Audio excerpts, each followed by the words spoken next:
Market Musings podcast with Fairbairn and Russell.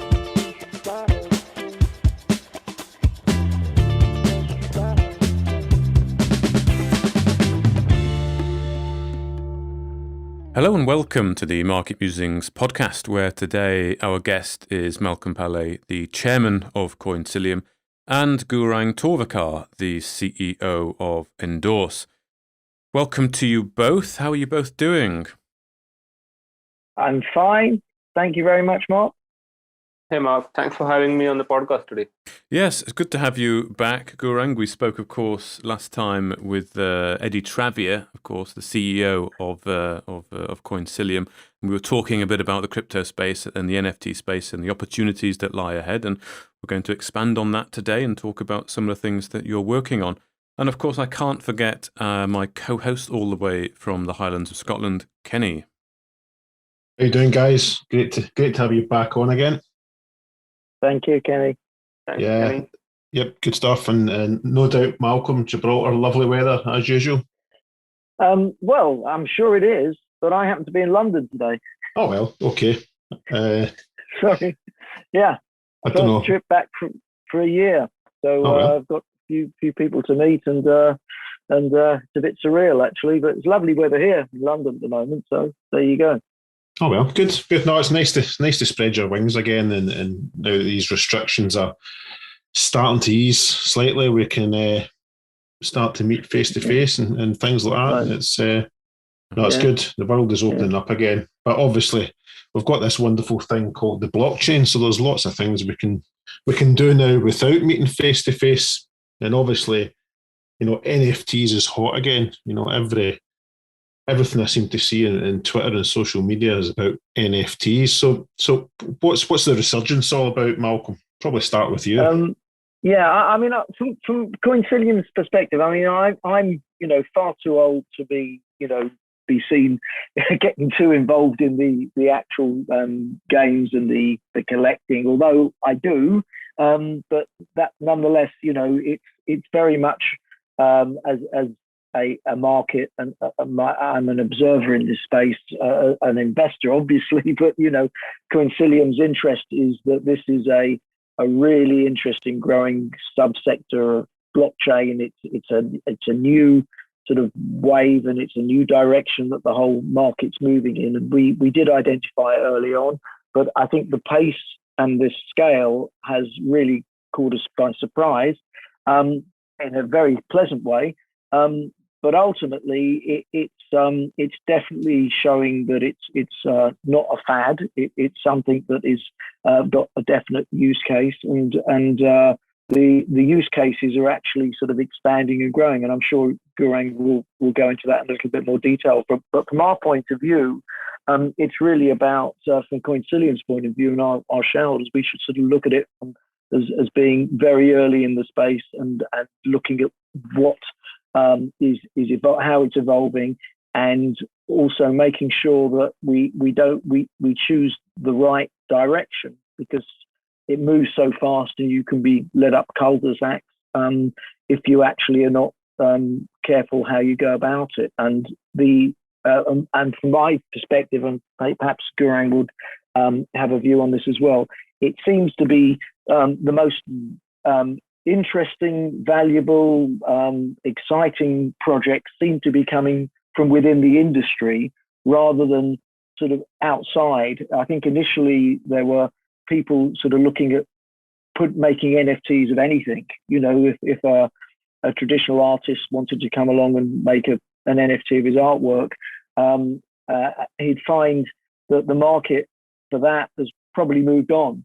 It's all coming from the crypto communities who are sort of making it their thing and creating their own images and their own kind of designs and styles, and really deciding what they want to produce and what they want produced for them, and what's collectible and what's not. And the valuations, when you get it right, can be staggering. But obviously you need to have the authenticity of being within the sector, within the space, to actually make it really, really work. And if you're sort of coming from the outside and saying, well, I can do something with this without actually having the authenticity, then you're going to fall on your face. But that's, as I say, that's my view on how it works. So we're sort of very keen to make sure that we are sort of doing it authentically from our perspective. Obviously, with Nifty Labs, Gurang and his team are working on our marketplace, which is sort of a work in progress. But what we really want to talk to you about is today is the new project that Indorse are launching, called Blockbots, and he'll talk to you about that and sort of explain how that works. But I think when we're talking about the space from Coinsilium's perspective, it's about respecting the where the real interesting projects, authentic projects are going to come from, and the ones that are actually going to capture the imagination, and that's where the value is. Yeah. Yeah, I think what would be good just before we go into Blockbots, Malcolm, is perhaps Gurang can explain it as well. And I know we've covered it before, but it's always good to bring it up, is that the difference between a fungible token like, say, Bitcoin and a non-fungible token, because there's probably still people that are confused, to what the difference is. Kenneth, I think the main difference between a fungible token and a non-fungible token is that any fungible token, you can consider that like a Bitcoin or a US dollar, is that, one token or one unit of that currency can be exchanged 1:1 for another unit of that currency, right? So for example, one Bitcoin is always equivalent to another Bitcoin, or one US dollar. Let's say I give you like a note of 10 US dollars. That's always going to be equal to another note of 10 US dollars. But in case of non-fungible tokens, you cannot really exchange it one for one. So let's take an example. If you look at paintings of Leonardo da Vinci or Picasso or someone like that, one painting is never equivalent to another painting, even from the same artist, right? Each painting is unique, has its own value, and has its own way of selling and buying and all those things. So that's what a non-fungible token is on a very high level. Yeah. Thanks for that. Yep. And so obviously, you guys, these are the experts. Smart contracts for non-fungible tokens. It's what you have specialised probably since the industry began. But now you've come along with this idea for Blockbots. I wonder if you can sort of give me a sort of background to the story about how Blockbots evolved and what it's all about. Yeah, definitely. So just to again go into the background of our company, Indorse itself. Indorse and the founders at Indorse, we have been in the space for a while now.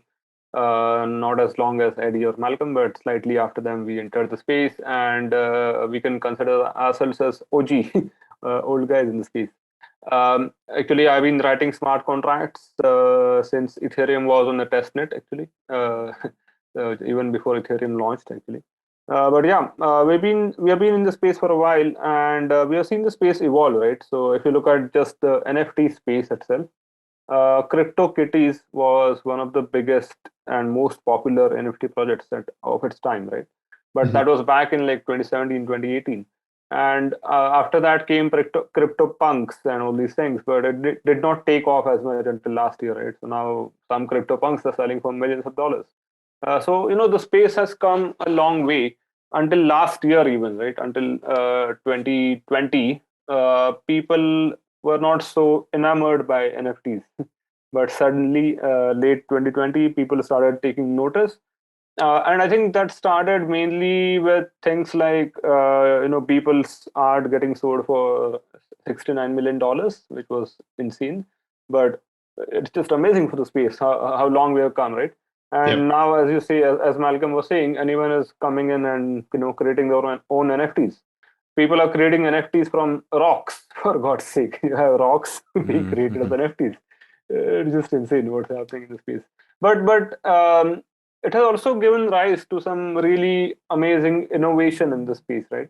So out of all these silly projects coming up, sometimes for the lack of a better word, you also have some really interesting projects that are coming up. And the space itself is moving forward, both technologically And as a community, I would say, right, the community itself has set some new standards. The community itself has come up with some new conventions for NFT sales and all these things. It's just amazing what is happening. Yeah. What do you think makes a good, well, not necessarily a good NFT, but an attractive NFT? Because there are these Ethereum rocks which have come out, which is basically just it's a picture. It's not even a picture. It's a bitmap almost of a rock. Yeah. And then you've got all sorts of random things going on, and some really take off and some don't. And the little boy in the UK, I think, who had whales. I think I forget what they were called, but he did very well on that. What do you think makes an NFT? Is it a use case or gamification stuff behind it, or just good marketing, or what's your opinion? Definitely good marketing, and having a good backstory for that is definitely one element. But I think as an NFT, you need to have some good utility behind it, some real utility. Otherwise, what happens is, in the initial hype, people end up buying your NFTs, but in the long term, those NFTs do not really make sense. So it's just like a pump and dump scheme sometimes. Yeah. As opposed to that, if you look at some really good artists like, I don't know, Damien Hirst or Mr. Doodle, for example, these artists, they come and they create their NFT, even people for that matter. These artists, they are really well known in the space. Community loves them. And I think these kind of NFTs are going to be really valuable in the long term. Mm-hmm. Then another category of NFTs is gaming NFTs. So something like Axie Infinity and all these things. And these NFTs have real utility behind them. So I think these are going to do well in the long term, definitely, no doubt. Okay. So what are block bots then, and why block bots? Why have you decided to pursue this project? Yeah, so Indorse, we have been dabbling in the NFT space for a while now. Again, so we have worked on Nifty Scanner, which was scanning the security of NFTs. We are working on a Nifty marketplace along with Coinsilium, which will be launched on RSK quite soon. And then we thought, okay, let's also do an NFT project. So as Indorse, we're kind of building an NFT game called Block Bots. It's kind of a play to earn game. And for that, we are also launching NFT collectible project. So it's called it's a collection of 10,000 NFT avatars. And Blockbots actually has a really interesting theme, really interesting backstory. So I'll take you on a journey. I'll take you on an apocalyptic journey. So the year is 2062. It's been 40 years since the DeFi and NFT summer. Okay. Blockchain was heavily adopted in the 2020s, right? But then blockchain ended up essentially digitizing everything. And in that process, what happened is AI, actually artificial intelligence, some evil AI being developed by some big tech companies in that era, it took over the world. So now, 40 years from the DeFi summer, the whole world is ruled by evil AI. It kind of eliminated the humankind almost. But still, there are some human beings remaining, and these human beings are starting a revolution against the evil AI.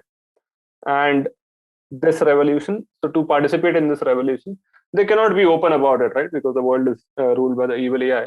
And hence, they are starting a movement called block bots. And these block bots are essentially like your facade. So you buy a block bot, avatar, and you join this movement. So the AI thinks that you're actually a machine, you're actually a bot, you're not really a human being. And what these human beings are doing is by posing as block bots, they're trying to bring down the evil AI kingdom one bit and one byte at a time. So that's what block bots is all about. Block bots is a movement to liberate the humankind. And hence, we invite all of you to join this movement. We are sending this call to all the remaining humans. Yeah, you're welcome to join. It reminds me of a film with Will Smith. I think it was actually called AI. Yeah. It's definitely a new take in that story. But yep. All right. So you've set the scene for what's happened in 2062. I've been 90 years old by then, so hopefully I'll still be alive. So I think what would be good as well. We've talked to about NFTs. What actually is the metaverse? Because there's people who probably have never heard that term before, and I think that's critical in this journey as well. Yeah, definitely. So see, in the evolution of this whole NFT space, as I told, so utility is one of the most important things for NFTs, in my opinion. Utility can come through gaming or through actually having some really good artwork associated with your NFT or something else, but metaverse is one of those things, and I personally think that just like the future we told in 2062, metaverse is going to be a big part of this future, I think, because as you can see, multiple companies, multiple projects are trying to create their own metaverses, right? You have Decentraland, you have Crypto Voxels, you have Sandbox. Even Facebook made an announcement they're going to work on a metaverse project, right? So all these metaverses are going to exist in parallel. So I don't know if you know about this Marvel parallel universes. So similarly, I think there are going to be multiple parallel metaverses, and there needs to be a way to travel between these metaverses, just like Thor travels between the realms. Sounds super cool. What is going on in the space right now, Gaurang? Like any of the projects that are going on at the minute in the metaverse space?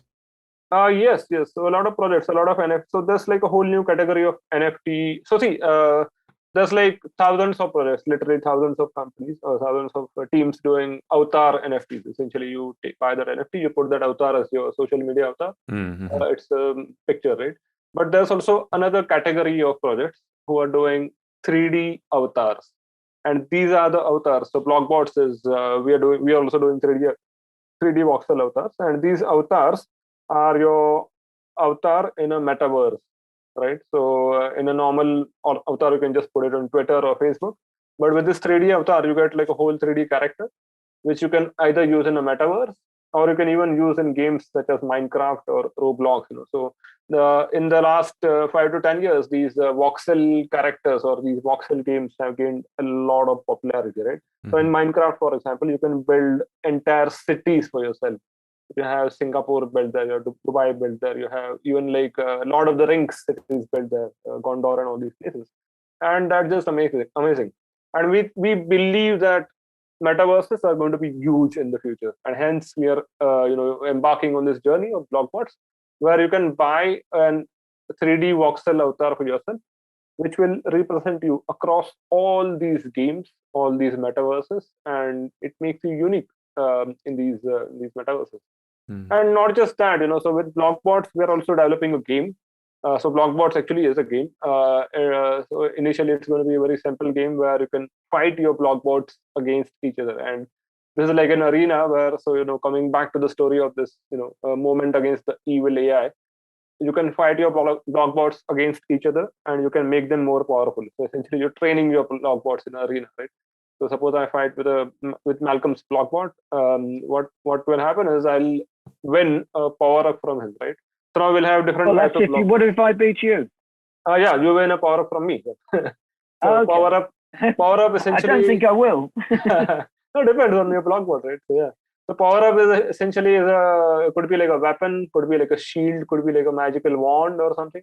So there will be different kinds of Blockbots. You'll have citizen bots, you'll have soldier bots, you'll have wizards, you'll have superheroes, you'll have royalty like a king, So you might have like a Arthur, King Arthur Blockbot, which has like an Excalibur sword, which is maybe the most powerful sword in the universe or in the metaverse. Yeah. So there's like endless possibilities for the power-ups, for the kinds of Blockbots you can create, which is super cool, right? So imagine you're playing Minecraft and you have like Arthur avatar, which is super cool, I would say. And obviously these are not unlimited. There's only, well, it's a good question actually, Gaurang. Why is it 9,998? I've seen quite a few projects. They don't just say 10,000. It's always 2 or 3 short of 10,000. What's the reason behind that?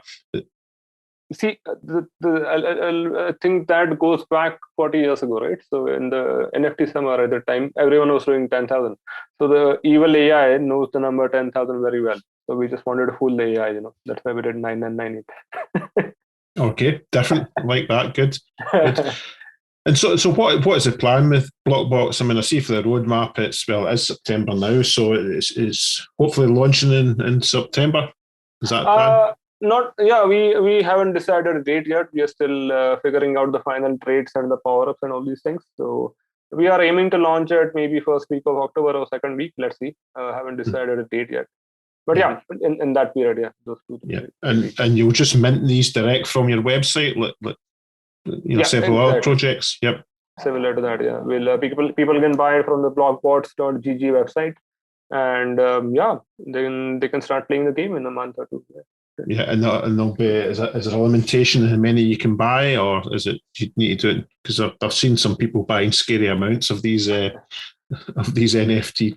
Yeah, definitely. We're going to put a limit on in one transaction how many blog bots you can buy and all these things. So yeah, we'll be releasing those details quite soon.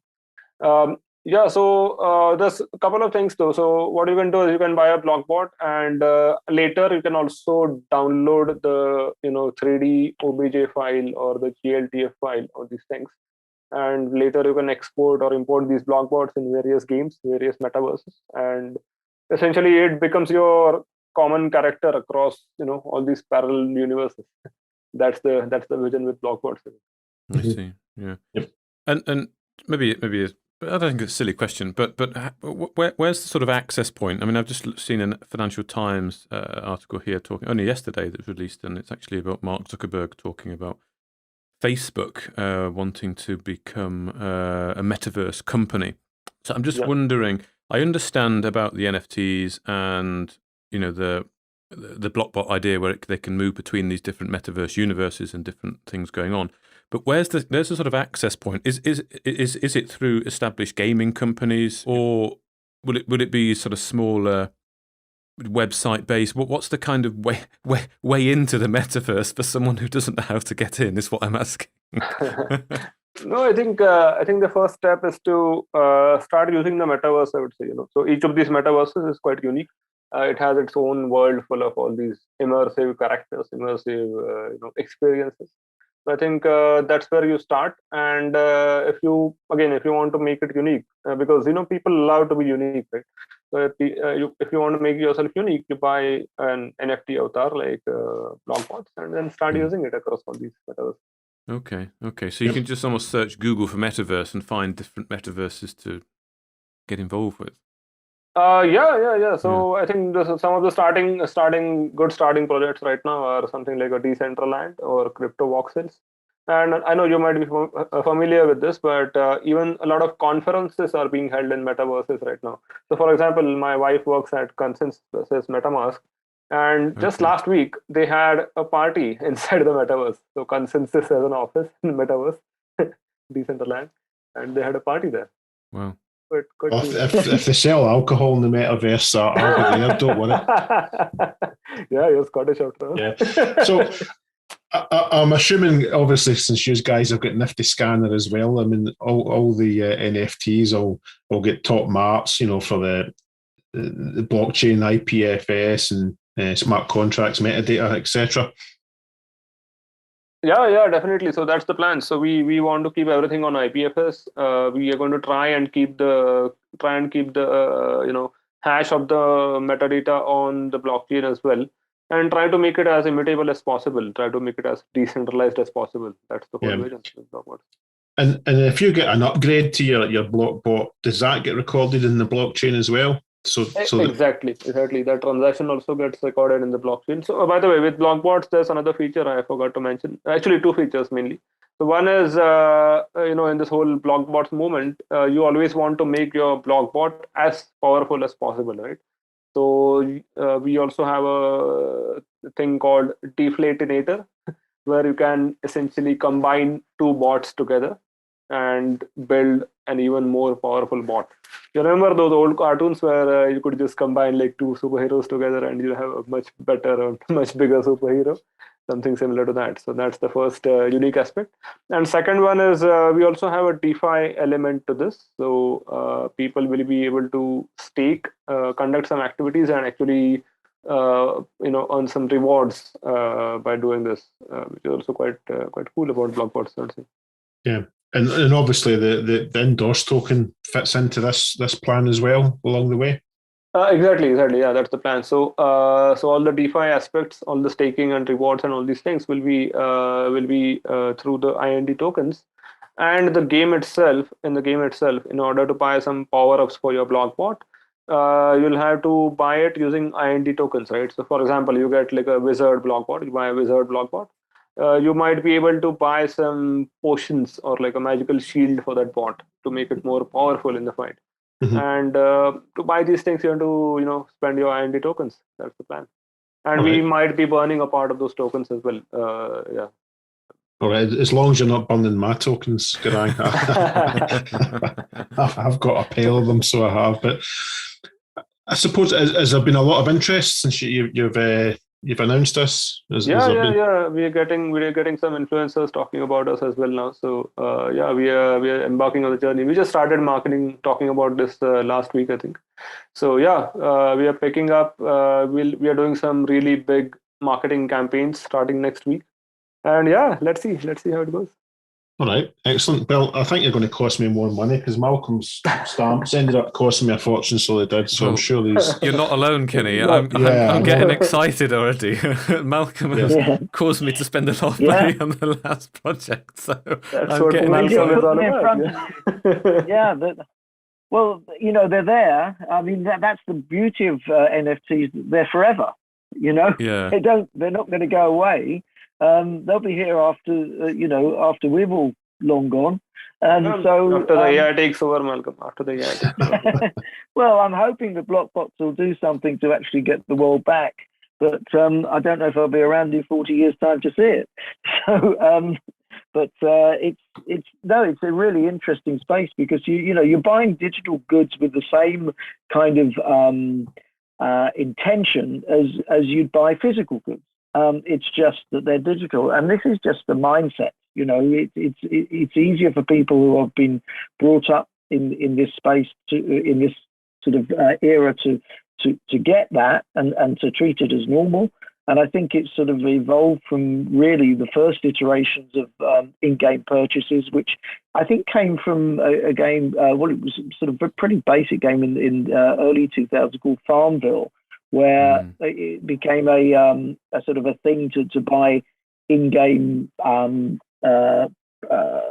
powers and whatever and benefits. And once people realize that people are prepared to pay for these things, and I think all the big games are actually live by those in-game purchases, and then you take this into a decentralized world, and then you put that whole process on steroids because it's not within a walled garden that's a game like Fortnite or Second Life or whatever, where it's an economy in itself. This is really leveraging the power of decentralization.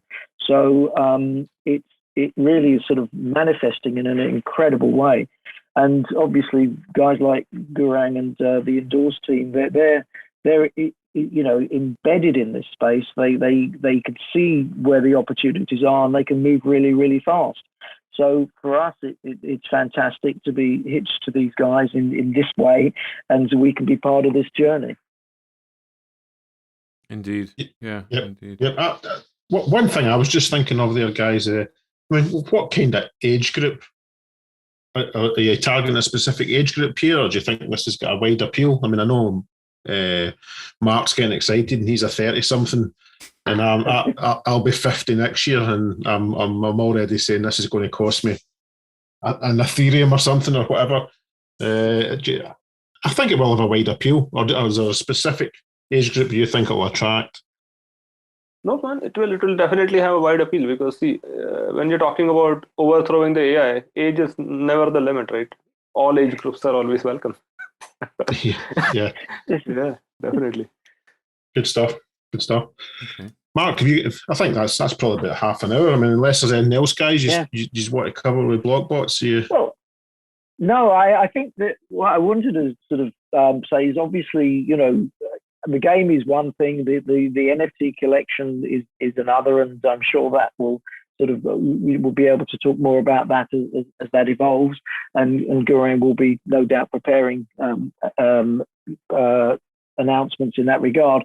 And you did touch on the connection with the Indorse token, and whilst it's not for us to sort of promote a token in any way, we do hold a significant as Coinsilium, a number of Indorse tokens, and we've been sort of working with Eddie's been advising Indorse and Gurang and Vaduz and the team on sort of the utility for the token, because even since last year when staking first started on it, but the key which we're really excited about as well is that it puts into the model a real sort of robust utility for the Indorse token, which on its own will, right now I think you're looking at a market cap for that token of about $600,000. So I'm really excited and interested to see how, as the model evolves and as the launch sort of starts, how that token behaves in response when more people start appreciating the connection between the utility of the token and the game and Blockbots as a collection. And be very interesting to see how that picks up, because 600,000 market cap or 700,000 market cap for any token is tiny. Yeah. So right now it's down there because people generally haven't got a handle on the utility or potential utility. So as I say, I'm not going to make any projections because I'm not going to sort of give people a rope to hang me with. But I think that it will be interesting, shall we say, to see where this takes the token once people start seeing the utility, once the utility starts getting into play and people start using the token for the actual purposes that Gurang's explained they're going to be used for. Yeah, I was going to ask you as well when Lambo for the token, but obviously you can't. Kenny, you wouldn't even fit in a Lambo. He's been on the drink early today, so he has. Malcolm. Yeah. Well, I mean, I could see you with a fat cigar and a Rolls Royce, mate. We never said Malcolm's jokes are good, right? Yeah. Remember, you're in the same country as me now, Malcolm, or the same? No, exactly. I'm not. Same island. You're in Scotland still. There's Adrian's Wall. I mean, for those who don't know, Kenny and I have known each other for a long time, so I hope he doesn't get too much offence from this, and because he is quite a lot bigger than me as well. Yeah. No, it's no offence taken. But yeah, no, I'm about 2 foot taller than you. Not that I'm saying you're small or anything, but yeah. No. Good stuff, right? On that note, before we start hurling abuse, I think it's a good time to end the podcast, and it'd be great to have us back on. When the launch is actually confirmed, and we can find out, how much it's going to cost me ultimately to buy one of these Blockbots. Yeah. I don't know. I think I've seen various prices. Sort of 0.05 and Ethereum seems to be the sort of standard price, but it'll be interesting to see what you guys. Yeah, that's where we are actually targeting. Around that mark. Yeah, definitely. All right. Yeah, perfect. Yeah, that seems to be the sort of common, the common sort of standard, industry standard, if you want to call it. But yeah. No, it'd be great to have you back on, and hopefully in the next couple of weeks. If you said it was September, you'll be most welcome. Mark, you get anything to finish off with? No, not at all. Well, I enjoyed that very much. Okay. I just want to take this opportunity to wish all our friends and colleagues in Gibraltar a happy National Day, because it's the Gibraltar National Day today, and I'm not there to party with them. So happy National Day. I know there'll be, I'm sure that people will be drinking a bit of alcohol down there as well today. It's always a big celebration. And obviously, this is the first year I think they'll be able to celebrate, with less of an impact from COVID. I think, obviously the lockdown years have not been that easy. Mm-hmm. So there you go. Okay. Good. Well, on that note, thank you very much, both Malcolm and Gurang. And look forward to following this story closely. Thank you, Mark. And and thank you both for having us on. Much appreciated. Good stuff. Cheers, guys. Okay. Bye-bye. Okay. Thank you for listening to another podcast from Market Musings with Ben and Russell. Tune in next time.